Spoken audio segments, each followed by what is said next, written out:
Nation, and welcome to A Year in Comics. I'm your host, Jonathan, and this is a series that, of course, is continuing off from where we left off. And this series is the same name on our previous YouTube channel. We still do stuff on that channel. You should check it out right now. Especially Buffy fans in real life and the dating game, the last two videos to come out. Awesome, check them out.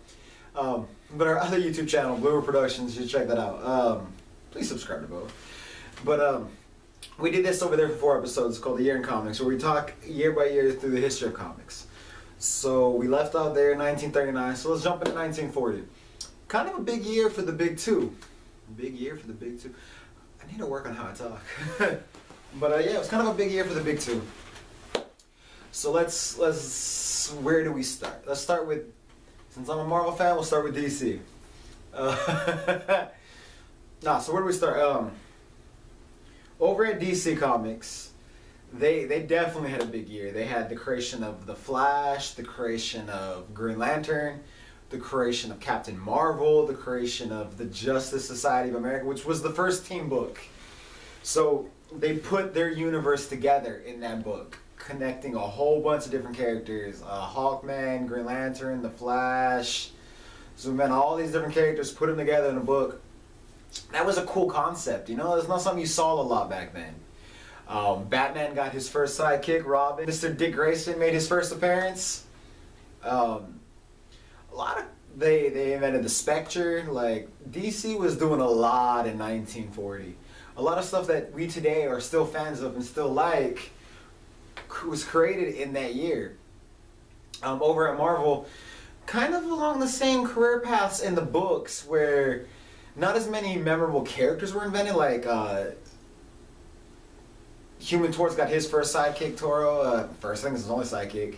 But so, you know, he got a sidekick, just like Batman got one. They also combined their universe for the first time in 1940 with Human Torch and Submariner kind of doing battle. Excuse me. They also had a character named Marvel. They had Marvel Boy. And Captain Marvel, for those of you who don't know, when I say DC invented Captain Marvel that year, we're not talking about Carol Danvers. We're not talking about, because especially since for the longest time she was Miss Marvel. We're not even talking about Captain Marvel, the Kree warrior who had the name Captain Marvel before Carol Danvers. We're talking about Shazam, as he's known now, with the movie coming out. When he was first invented, he was Captain Marvel. And he had that name before Marvel Comics was Marvel Comics, back when they were Timely Comics. But that character and his name and how he was forced to change over the years is always interesting, you know?